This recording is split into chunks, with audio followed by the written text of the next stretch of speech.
Recently, I was sent a game that looked like it was going to be a chill, palate-cleansing puzzle game with a little bit of survival thrown in, with a background theme based on the book about the Norse settling Iceland in the 9th and 10th century. Though, after diving into Landnáma, it was chill, but not nearly as chill as the graphics led me to believe, and this was a good thing. On the default settings, the game has controls that I would actually say are a hybrid of puzzle games and, oddly enough, classic CRPGs, like Baldur's Gate or Pillars of Eternity, since it uses a real-time with pause mechanic to manage the passage of time, even using the ever-familiar spacebar to pause. Though, with the settings they provide, you can set it up to pause at the completion of a number of events if you do want something more turn-based, but I weirdly found I preferred the challenge of ever-flowing time. The general premise of the title is that you are acting as members of various tribes that have sailed to Iceland to settle it. Your mechanical goal in each region is to upgrade your main building to its 5th version before being overwhelmed by the growing cost of surviving the winters of Iceland. And this is more challenging than you'd think, since the same currency used to pay for the ever-growing winter tax is used to explore, build, and ultimately upgrade the settlement itself. And you do this in each region, hopefully discovering bonuses along the way to help you in settling the more difficult regions. Now, the game does give you a little leeway, at least at the low and mid-level difficulties, since you basically can continue trying until 3 tribes fail, each tribe having different strengths and weaknesses that can make some regions easier or harder depending on your playstyle. In addition to the bonuses in each region, you will occasionally vote on laws as well, which further modify the playthrough. These are usually leaning more towards penalties from my experience, such as reduction in the resource generation of specific building types, different cost or time to completion modifiers, etc. Now, in each region itself, things get a bit more involved. You are spawned in with a level 0 settlement tile and a water tile that you can put a fisher on. You're also given a number of explorers and builders that can vary based on your faction, though it is usually 2 of each. With this, you start building out your world by expanding these tiles with your explorers, and building on what you can find. Each kind of tile can support its own unique resource generator. Water gets fishers, mountains gets hunters, and forests get lumberjacks, etc. And these generators produce more resources based on where you put them, producing an extra resource if the tile they're placed on has a star, which is a high quality one, and producing even more resources for each tile of the same type touching them. And while exploring, you'll also find landmarks, basically key terrain that you can't build anything on, but that gives you bonuses either for that specific settlement or for the entire saga you're playing through. These bonuses range from reduced building or exploration costs to extending bonuses and reducing the length of curses.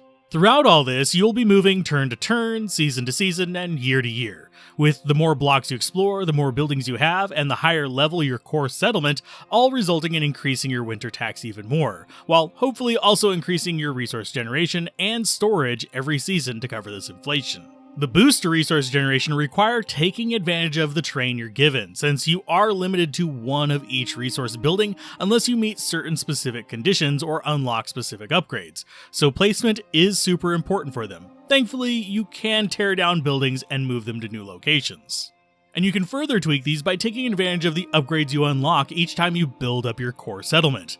These can range from fairly basic functions such as extra explorers or builders at the cost of increasing the time to upgrade your settlement, all the way to sacrificing one type of resource building for a boost to another, or even flipping the formula on its head with probably my favorite upgrade that turns any star tile into an auto-generator, albeit at the cost of limiting any of your buildings to generating 1 and only 1 resource per turn. Now, the game puts the pressure on you thanks to your settlement actually being responsible for determining the majority of your resource cap, so you need to keep upgrading it regularly or you will reach a point where, even at max resources, you will not be able to afford the winter tax and you will die. So this is not one of those survival games where you can just rest on your laurels and build up the resources you want to just overcome any challenge that comes up. This also combined with the yearly curse or yearly issue depending on how you want to look at it, since every year at a random point between all your resource generation you will run into a negative event that will set you back. These can be fairly minor or extremely annoying, but usually just give you a choice between 2 penalties. Usually one that is harsher but shorter, and one that is less severe but lasts longer. They're not crippling, but they do tend to shake things up just enough to keep it interesting. Now sadly, the only things you keep region to region are going to be your saga-wide bonuses, since every region starts over from scratch. And if you die while trying to take a region and lose that tribe, sadly, the next tribe you bring in will have to start over from scratch as well, at least for the most part. Since in the press version at least, if you're able to unlock the saga-wide landmark before dying, it would stay unlocked on the map. Now, each settlement can take anywhere from 5 to 10 minutes on a lucky map to upwards of 20 or 30 minutes on a more drawn-out map. So from my experience, beating a full playthrough of the saga can take a few hours. And while you can leave and come back to a saga as you want, sometimes you just want to do a quick challenge run and call it a day. Thankfully, Landnáma has you covered with that, thanks to daily challenge maps, which is a fun way to drop in without having to worry about setting up for a full-blown saga. And I can actually see myself doing the daily challenge on this and dropping in a Wordle challenge with some of my old YouTube buddies, and have that be part of my daily winding down routine, since it's just long enough to serve as a distraction, but not so long as to keep me up all night if I do get engaged with it. So I guess the question becomes, would I recommend Landnáma? Absolutely, it's well designed and fun. Now, it might not be worth full price to everyone since it is a chill game, albeit with just enough of a slight time pressure to keep it interesting, and just enough RNG to keep you from ever getting fully comfortable and complacent while playing. If you're looking for something else in the city and survival and resource balancing vein but want it to be slightly more complex or stressful, I'd say check out the video on screen now, since it might be more up your alley. And as always, if you want to watch this ad-free, check out the Patreon since all reviews will be releasing there publicly after a few days as well.